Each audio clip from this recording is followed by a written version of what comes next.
Hi friends, welcome to Chandana Samayal. Chandana சமையலுக்கு என்ன ஆச்சு, இவ்வளோ நாள் ஆளை காணோம் அப்படியெல்லாம் நீங்கள் நினச்சிக்கிட்டு இருப்பீங்க. அதுக்கான விளக்கம் தான் அதில் சொல்ல போகிறோம். அதுக்கு முன்னாடி இன்றைக்கி எங்கள் வீட்டில் என்ன சமையல்னு பார்த்துருவோமா? வாங்க. காலையில் டிஃபனுக்கு இட்லி, அப்புறம் தேங்காய் சட்னி. அது மட்டும் இல்லை, மீன் குழம்பு, நேற்று வச்ச மீன் குழம்பு இட்லிக்கு வச்சு சாப்பிட்டா சூப்பராக இருக்கும், அதுவும் இருக்குது. மத்தியானத்துக்கு ஒயிட் ரைஸ், கடலைப்பருப்பு குழம்பு. கடலைப்பருப்பு குழம்புனா குழம்புக்கு போடுற கடலைப்பருப்பு இருக்குல்ல, உருண்டை குழம்பு வைப்போம்ல, அது கடலைப்பருப்பு குழம்பு. முட்டை மசாலா, காலிஃப்ளவர், இது வெஜிடபிள் சூப்பு. இதான் எங்கள் வீட்டோட லஞ்ச். இன்றைக்கி எங்கள் வீட்டிலோட காலையில் டிஃபன், மத்தியானம் லஞ்ச். இதான் ஃப்ரெண்ட். ஆனால் சந்தனா சமையல் கம் பேக் கொடுக்குறோம். வாங்க, இனிமேல் உங்களுக்கு வீடியோ டெய்லி வந்துக்கிட்டே இருக்கும். நாங்கள் வரமாட்டோம்னு நினச்சவங்களுக்கெல்லாம் சொல்லிக்கிறோம், கண்டிப்பாக நாங்கள் எங்கள் வீடியோ வந்துக்கிட்டே இருக்கும். ஓகேவா ஃப்ரெண்ட்? அதோட விளக்கம் சொல்கிறேன் வாங்க. லொக்கேஷன் மாற்றிடுவோம். லொக்கேஷனை மாற்றி ஹாலுக்கு வந்தாச்சு.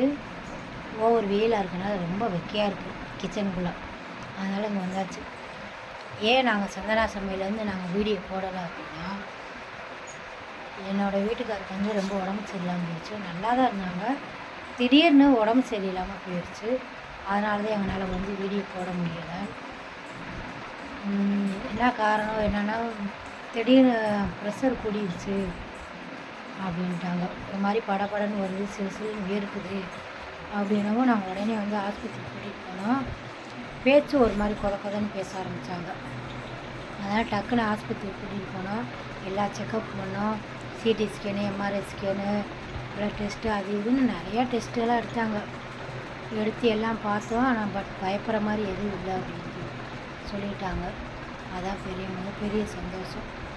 பெருசாக எதுவும் இல்லை, பயப்படுற மாதிரி இல்லை, நீங்கள் தைரியமாக இருங்க அப்படின்னு சொல்லிட்டாங்க. அப்புறம் கொஞ்சம் ரெஸ்ட் எடுங்க அப்படின்னு சொல்லியிருக்காங்க. ரெஸ்ட் எடுத்துருக்காங்க. 3 நாள் ஆஸ்பத்திரியில் இருந்தோம்.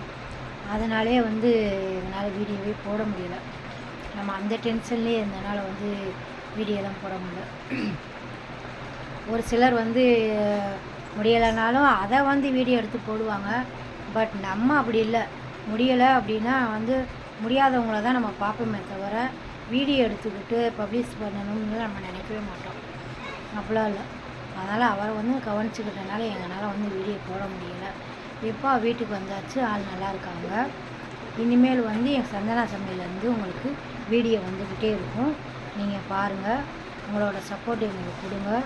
தினமும் வந்து வீடியோ வந்து அதுவும் இல்லாமல் கண் திருஷ்டி ஆகிப்போச்சு. இவ்வளோ வந்து இவங்களாம் வந்து பண்ணுறாங்க அப்படின்னு சொல்லி அக்கம் பக்கத்துலையாக இருக்கட்டும், ரிலேட்டிவாக இருக்கட்டும், அவங்களே வந்து கண் வைக்கிறாங்க. இவ்வளோ பெருசாக பண்ணுறாங்க, வைக்கிறாங்க அப்படின்னு சொல்லி எல்லாம் கண் திருஷ்டி மாதிரி ஆகிப்போச்சு எங்களுக்கு. இந்த சித்திரத்தில் வந்து திருஷ்டி மாதிரி. நாங்கள் வந்து இப்போ வந்து நாங்கள் வந்து அன்னதானம்லாம் பண்ணலை. அது 10 வருஷத்துக்கு மேலே வந்து அன்னதானம் பண்ணிக்கிட்டு இருக்கோம். எங்களால் முடிஞ்சதை கொஞ்சம் கொஞ்சமாக அப்போலேருந்து கொஞ்சம் கொஞ்சமாக 100 பேர் 200 பேர் அப்படின்னு சொல்லி நிறையா நாங்கள் பண்ணிகிட்ருக்கோம். அதுவும் எங்களுக்கு என்ன ஆசைன்னா வந்து எங்கள் கையால் செஞ்சு கொடுக்கணும். ஆள் வச்சு செய்யலாம், ஆனால் வந்து எங்கள் கையால் நாங்கள் செஞ்சு கொடுக்கணும் அப்படின்றக்காக தான் நாங்கள் ஆசைப்பட்டு, நானே, எங்கள் அம்மா, என் தங்கச்சி எல்லோரும் சேர்ந்து, எங்கள் வீட்டுக்காரர் எல்லோரும் சேர்ந்து நாங்களே வந்து செஞ்சு கொடுக்குறோம். அதிலே ஒரு சிலர் என்ன சொல்லிட்டாங்க, ரொம்ப ஆடிட்டீங்க, ஓவர் ஆடிட்டீங்க, அதனால தான் உடம்பு முடியாமல் போயிடுச்சு அப்படி இப்படின்னு. எங்களால் முடியுது, நாங்கள் செய்கிறோம். அன்னதானம் போடணும்னு எங்களுக்கு ஒரு ஆசை. இன்றைக்கி நேற்று செய்யலை, 10 வருஷமாக செஞ்சுட்ருக்கோம். என்ன அந்த வட்டம் வந்து கொஞ்சம் பெருசாக செய்யணும், நிறையா பேர்த்துக்கு வந்து அன்னதானம் பண்ணணும் அப்படின்றனால கூட கொஞ்சம் நாங்கள் செஞ்சோம், அவ்வளோதான். அதுக்குள்ளேயும் அப்படி இப்படின்னு ஓவர் திருஷ்டி ஆகிப்போச்சு. நம்ம கூட பழகிறவங்களே நம்மக்கிட்ட பேசுகிறாங்க, அப்புறம் பின்னாடி போய் பொண்ணு பேசுகிறாங்க. இந்த உலகம் வந்து வாழ்ந்தாலும் ஏசும், தாழ்ந்தாலும் ஏசும். ஆனால் வந்து இதெல்லாம் வந்து நம்ம வந்து கண்டுக்கிறவே கூடாது.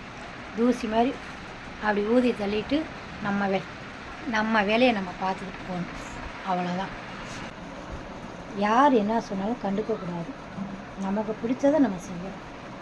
இந்த அடுத்த வட்டம் இதை விட நாங்கள் பிரம்மாண்டமாக தான் செய்வோம். இப்படி ஆயிடுச்சு அப்படின்னா சோர்ந்தெல்லாம் உட்கார மாட்டோம். நம்ம வந்து தர்மம் தலை காக்குன்னு சொல்லுவாங்க. அந்த தர்மம் தான் வந்து இன்றைக்கி எங்கள் வீட்டுக்காருக்கு எந்த ஒரு பெரிய ப்ராப்ளம் இல்லாமல் நல்லபடியாக குணமாகி வீட்டுக்கு வந்துட்டார். இதை விட வந்து அடுத்த வருஷம் வந்து இன்னும் நாங்கள் பெருசாக தான் செய்வோம். இதே பேசின வாய் பார்க்கத்தான் போடுவோம். இதை விட இன்னும் நாங்கள் பெருசாக செய்வோம் அடுத்த வருஷம்லாம். அதனால் இந்த வட்டம் கொடுத்ததை விட அடுத்த வட்டம் இன்னும் நிறையா செஞ்சு நல்லா வார மக்களுக்கு நம்ம வந்து தானத்திலே சிறந்த தானம் அன்னதானம்னு சொல்லுவாங்க. அந்த அன்னதானத்தை இதை விட இன்னும் அடுத்தடுத்து பெரிய பெரிய லெவலுக்கு போய் நம்ம செய்யணும். எங்களால் முடியுது, நாங்கள் செய்கிறோம். கடவுள் இருக்கார் எங்களை காப்பாற்றுறதுக்கு. அதுலேயும் சில சொந்தக்காரங்களாம் நினச்சிருப்பாங்க இவங்களாம் எப்படி வீடியோ இனிமேல் போட போகிறாங்க அப்படின்னு. அதெல்லாம் இல்லை. நாங்கள் வந்து ஒரு விஷயத்தை எடுத்துட்டோம்னா அதை முன்னேறி போய்கிட்டே இருப்போம்.